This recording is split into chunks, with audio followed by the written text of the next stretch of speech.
Do you like StreamYard?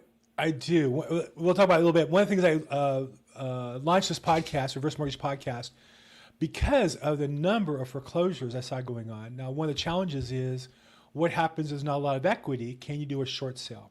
As I've had my ears up, and I was talking to a colleague of mine, Nathaniel Arnold, who's a fellow probate expert. He's based in the DMV area, the district, Virginia, Maryland part near the state, near the United States Capitol, in probate real estate. But he also does has a training class. But we talked about reverse mortgages going into foreclosure to have a short sale.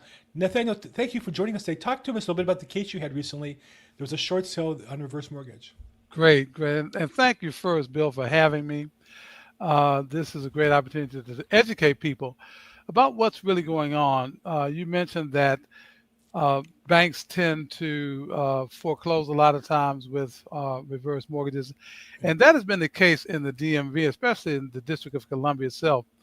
In fact, they had to write legislation, I understand, to actually slow down that process. Mm, We, uh, because we do get a lot of these, the first thing that we try to do is to educate the consumer mm, as to what their rights are.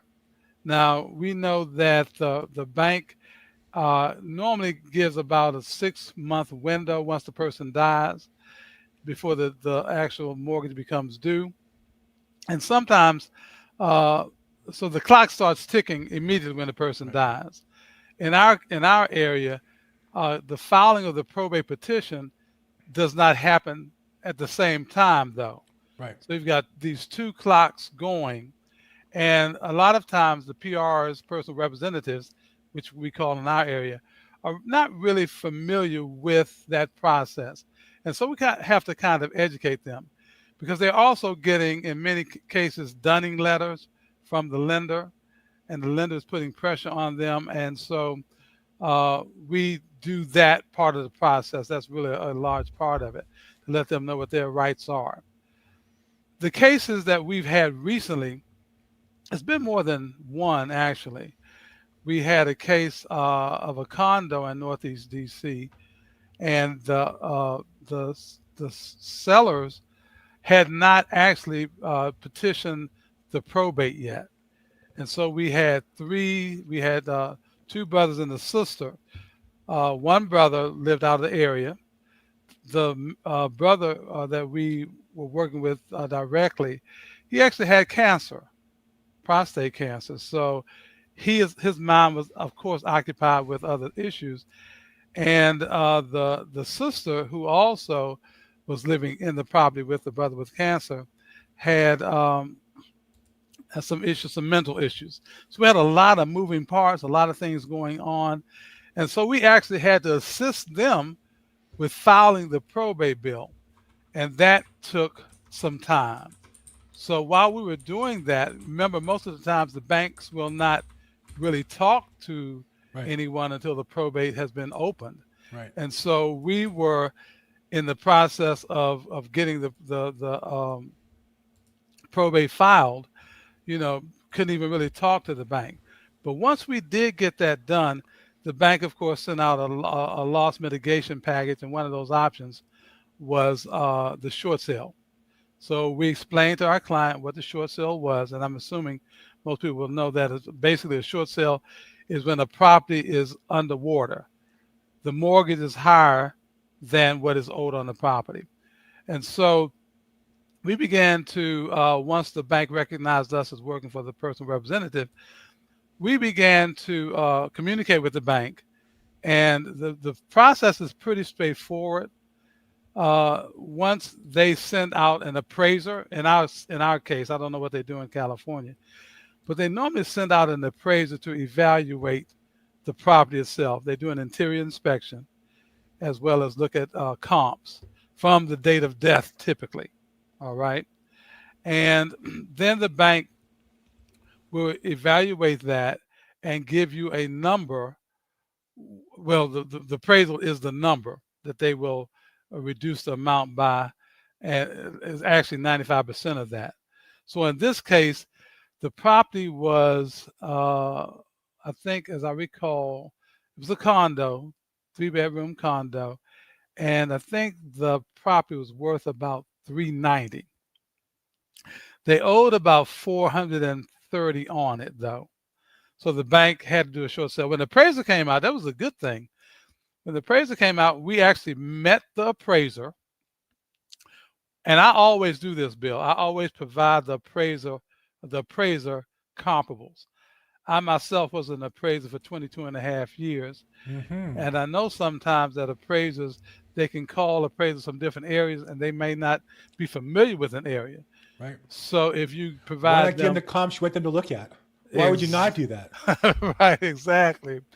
And I also tell them the number that I'm looking for. Mm-hmm. I let them know specifically.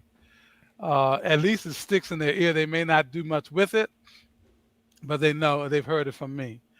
And so subsequently, the appraisal came in, and we were surprised. It came in at like I think it was 340. And so we were able to get a serious investor, and she actually owned, I think, two, maybe three other condos in that area, which is called Fort Lincoln. That's in D.C. and Northeast.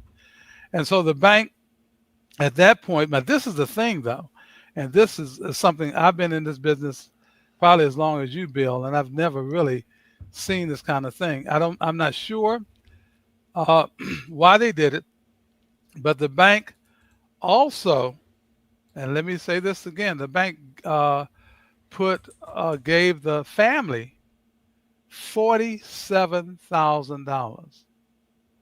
And I would like to sit here and say, is this all because of my negotiation skills? But I think there were some other factors too.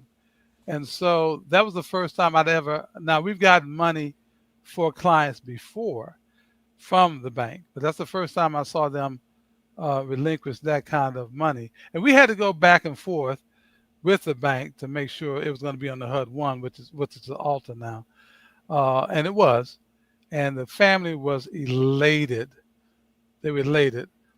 We did have some issues though because one of the family members wanted to take the bulk of the money. Now, how many times have you heard that in probate? Welcome to probate. Welcome to probate. And we were able to resolve that, and everybody was happy with the services we provided. Now, short sales typically there's no equity in the property. You're getting the loan balance reduced enough to cover all the closing costs, and then usually a nominal amount they'll agree to the sellers on a non-HECM, Right. non-FHA loan, reverse mortgage type. Is reverse mortgage different? Like you said, in this case, they got $47,000. I believe they'll let you list it for 95% of their appraised value. Right.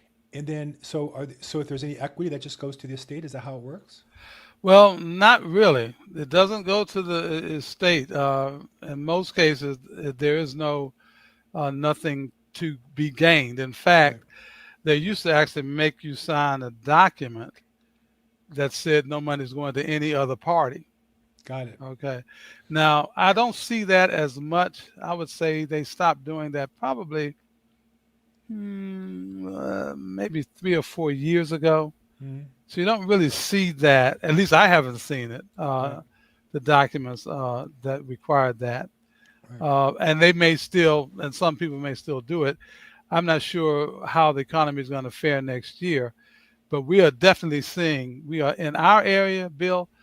We're seeing an uptick in people either letting the property just go back to the bank. Right. I've got a case right now in Maryland. Beautiful home, and the bank had them sign a resignation of their rights, uh, and so that the bank could assign their own PR. So I'm seeing quite a bit. I had another case where a gentleman said he was going to stay in the house until they, pretty much put him out. I told him he had options, but he never really got back with us. So I think again, people kind of put their head in the sand like ostriches, and just let it go. Now we did have another case though I'd really like to talk about and share with your audience. That was, uh, and it closed roughly, I think, no, probably a month after. This closed in July of this year. The property is in what is an area called Columbia Heights, D.C., and it was a semi-detached home, and it was 4 levels built. Okay, had multiple entrances. It actually had the largest garage, and it wasn't really a garage. It was like an outhouse. I was told by the owners, who'd been in the house for like 70 years, that it was actually a historic, something historic in the neighborhood. It Hmm. was actually, and it was about 39 by 28 feet. It was Wow. huge, Wow. and so I'll make a long story short. When we got the case, the owners were two. It was three siblings again. This time two women and a brother. And one of the oldest had some mental issues. The person that became the PR, they were trying to. They felt that they could get $1 million for the house. They almost owed $1 million on it. Hmm. Okay, and so we kept telling them, no, we've done the numbers. The numbers are going to be around 700. But again, how many times do you have a client that will not listen to you? Okay, you provide them comparables all day long, No and comment. and they How often does my refuse. wife not listen to me? No comment. And she's in the other room, so we got to be careful. All right, okay. And so we kept going back and forth with the family. We finally talked to their attorney, told the attorney talked to them as well, and we finally were able to list the property.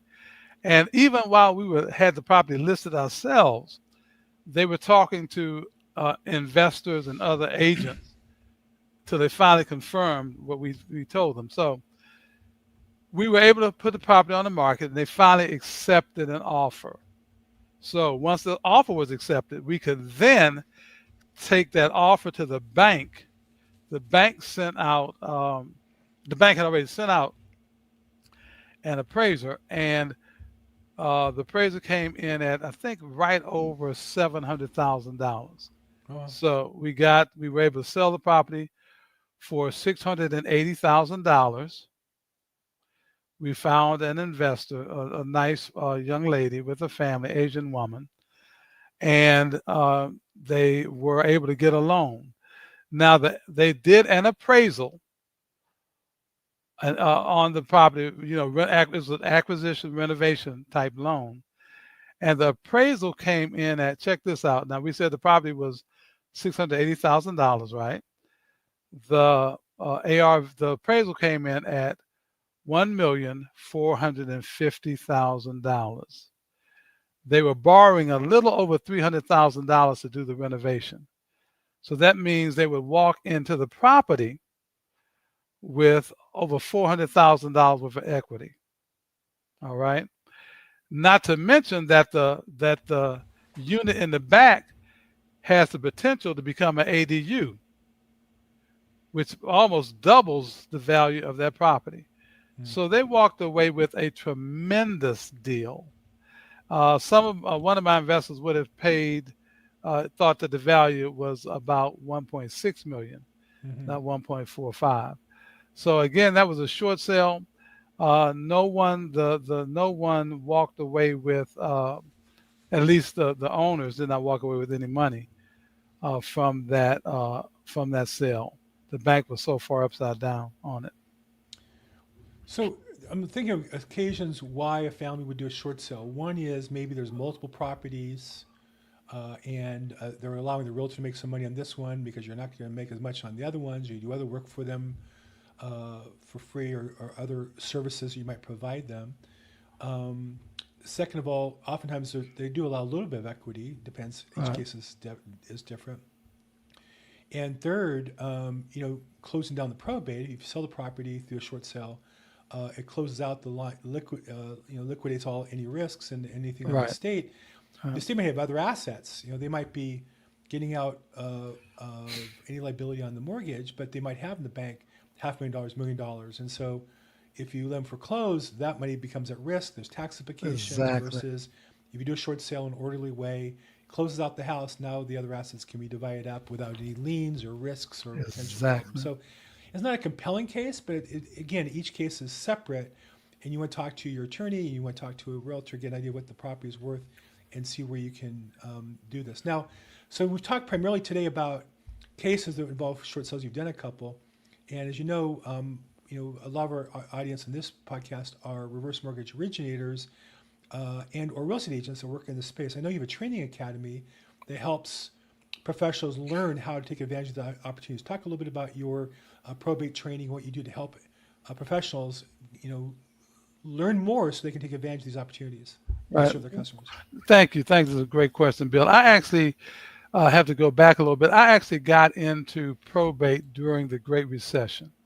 Mm, That's when a lot of real estate agents were actually getting out of the business. mm, And so when I learned about probate and began to do probate, began to understand firsthand the advantages of probate. And of course, I had to overcome my fear because I was one of those agents that traditional agents as well. And you know, you hear a lot of things about probate that can be negative and mm. can kind of turn you aside from it. And so I really had a passion to let people know that it can be done in even very difficult economic circumstances, which we were in the Great Recession. And so uh, I wanted to also make it easier for people to understand the probate process. And so what Mm. we did is we broke it down, and I have an ebook that they can get on my website at thatprobateguy.com. And I basically call it the 4 R's. There you go. The 4 R's of probate real estate investing.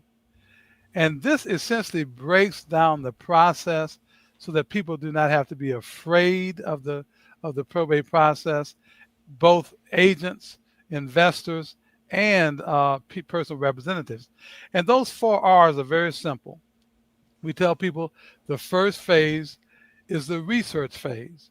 That's where you're able to get the information, which is mostly in the public domain, to find out where probate cases are and who are the personal representatives or the attorneys involved in that.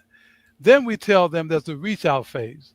The reach out phase is when you actually begin to engage the personal representative or the attorney involved in the estate itself. You actually communicate with them either via phone, email, mail, slow mail, and what have you. Then there's the resolution phase. Now, this phase is the phase where you actually help the personal representative or the attorney and the family resolve the probate issue. They remember that most personal representatives or executors only do that once in their lifetime. And so they may be fearful, they may be intimidated by the process, they're getting all of these notices and don't know what to do. And so when we can step in and provide them solutions, they love us for that. And then there's the rewards phase. And that's simply when everything has been consummated and everybody can close out. And in our case, if you are an investor or if you are a realtor, you get your check. So thatprobateguy.com is the website, and you Yes, have a book, and you have other programs, training classes, and such, live Q&As, on-demand training, all kinds of resources where you bring this to market. I appreciate it. And for those who want more information, Nathaniel's contact info is on the screen. His phone number 301-485-5072, and xnate333 at gmail.com is his email if we get right to him. Nathaniel Arnold, thank you so much for sharing with us today what you're doing in the probate space, how you're helping families and professionals in the DMV area and now across the country with educating ourselves and getting better on our probate practice. Thank you so much for your time today. thank you so much, Bill. It was great to be on. I want to say this is a great guy. Watch his show. Thank you. Thanks so much. And for those of you, this is Reverse Mortgage Podcast. We get together every week, usually talk to reverse mortgage originators.